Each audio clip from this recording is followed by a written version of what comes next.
ఒంగోలు నగరంలోని 30వ division గద్దలగుంటలో division కు చెందిన వైసీపీ రాష్ట్ర నాయకులు కంకనాల వెంకట్రావు, టీడీపీ రాష్ట్ర ఉపాధ్యక్షులు ఒంగోలు అభ్యర్థి దామచల జనార్దన్ ఆధ్వర్యంలో టీడీపీలోకి చేరడం జరిగినది. వారితో పాటు అనుచరులు సుమారుగా 200 మందికి జనార్దన్ కండువలు కప్పి సాదరంగా పార్టీలోకి ఆహ్వానించారు. ఈ కార్యక్రమంలో డివిజన్ నాయకులు, కార్యకర్తలు పాల్గొన్నారు.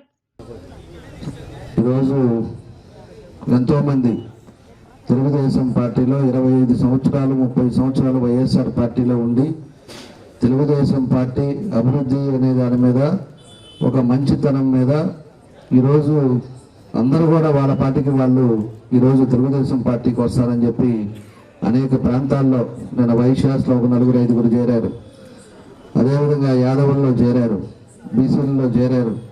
ఈరోజు మన ఎస్సీలలో కూడా మన వెంకట్రావు గారు కూడా మన దగ్గరికి వచ్చి 25 సంవత్సరాలు నేను ఆయనతో ఉన్నాను, ఎన్నో ఇబ్బందులు పడ్డాం, దానికోసం అని చెప్పేసి ఈరోజు తెలుగుదేశం పార్టీలోకి వస్తున్నాం అని చెప్తే నేను కూడా మీరు రండి, తప్పకుండా అందరం కలిసి పనిచేద్దాం.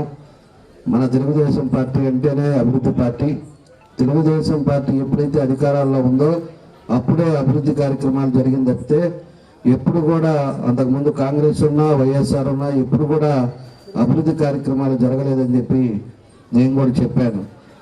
మనమేమి డబ్బులతోటి ఈరోజు తీసుకోవట్లే ఎవరిని, మీరందరూ కూడా గమనించుకోవాలి.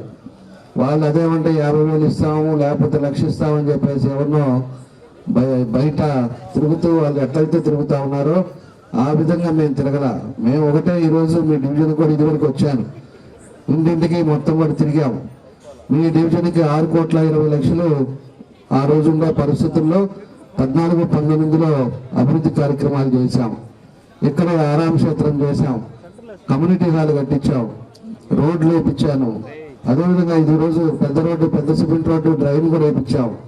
అదేవిధంగా లోపలుండే చిన్న చిన్న రోడ్లు కూడా సిమెంట్ రోడ్లు కానీ డ్రైన్స్ కానీ ఇవన్నీ కూడా తెలుగుదేశం పార్టీ హయాంలోనే మన ప్రాంతం అభివృద్ధి చెందిందని చెప్పి కూడా మీకు గుర్తు చేస్తా ఉన్నా.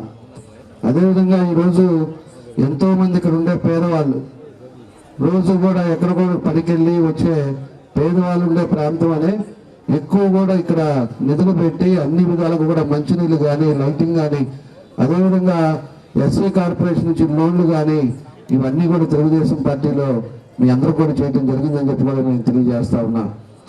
ఆ రోజు నవరత్నాలు అని చెప్పి పెట్టాడు, 45 సంవత్సరాలకే పెన్షన్ ఇస్తా అన్నాడు.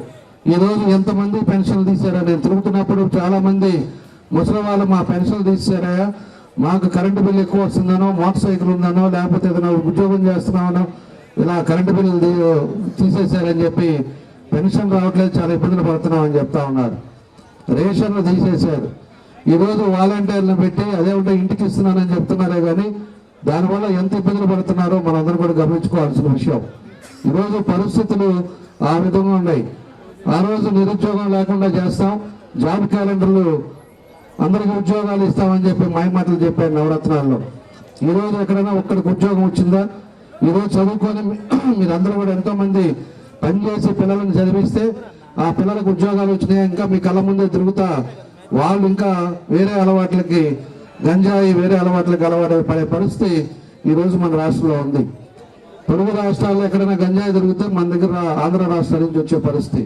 మొన్న ఒక కంటైనర్ కూడా మనకి డ్రగ్స్ కూడా ఒక కంటైనర్ దొరికింది వైజాగ్లో కూడా. అలా డ్రగ్స్ రాష్ట్రంగా గంజాయి రాష్ట్రంగా ఈరోజు ఈ సైకో జగన్ రెడ్డి వచ్చిన తర్వాత రాష్ట్రాన్ని భ్రష్టు పట్టించారని చెప్పి కూడా మీకు అందరికి కూడా మేము తెలియజేస్తున్నాం. ఎందుకంటే మీరు అందరూ కూడా అర్థం చేసుకోండి, మంచి చెడు అర్థం చేసుకోండి. మంచి చెడులో అభివృద్ధి ఏది చేయాలి, ఏది కావాలన్నా కూడా మనకుండే ప్రభుత్వం ఏదనేది కూడా మీరు అందరూ కూడా గుర్తుంచుకోవాలని చెప్పి కూడా మేము తెలియజేస్తున్నాం. ఈరోజు ఇక్కడ ఉండే పరిస్థితులు ఎలా ఉన్నాయి, అప్పుడు ఎలా ఉన్నాయి అనేది కూడా మీరు గమనించుకోవాలని చెప్పి కూడా మేము తెలియజేస్తున్నాం. మేము ఒకటే ఖచ్చితంగా చెప్తున్నా, ఇక్కడ కార్పొరేషన్లో ఎవరు పనిచేశారో వాళ్ళందరినీ కూడా ఎవరో ఒకరు చెప్తే ఆగిపోయేది కాదు అది. ఈసారి పోయినసారి కాంట్రాక్టులు టెండర్లు ఎవరు వేశారో, ఎవరు మిమ్మల్ని బెదిరిస్తున్నారో, అదేవిధంగా ఇప్పుడుండే టైంలో ఈ 5 సంవత్సరాల్లో బినామీ పేర్ల మీద ఎన్ని ఆస్తులు దోచుకున్నారో వాళ్ళందరూ కూడా రేపు గవర్నమెంట్ రాగానే దాని నయా పైసా కక్కించే పరిస్థితులు ముందు రోజుల్లోనే ఉన్నాయని చెప్పుకొని నేను తెలియజేస్తున్నా. కాబట్టి మనం ఎవరికి భయపడాల్సిన పనేంలే. మీ ఉద్యోగాలు ఎక్కడికి పోవు. మీ ఉద్యోగాలు రేపు వచ్చినా కూడా నేను మొన్న మీ అందరూ కూడా ధర్నా చేస్తా ఉంటే కూడా నేను కార్పొరేషన్కి వచ్చాను. ఆ రోజు చాలా మందితో కూడా మాట్లాడా. మాకు 1వ తారీఖు జీతాలు ఇవ్వట్లేదని చెప్పారు. అదేవిధంగా మీకు హెల్త్ కండిషన్స్ ఇబ్బంది అయిపోతుంది, మేము పనిచేసే వాళ్ళకి హెల్త్ ఇన్సూరెన్స్ కావాలని చెప్పేసి కూడా మీరు అడిగారు.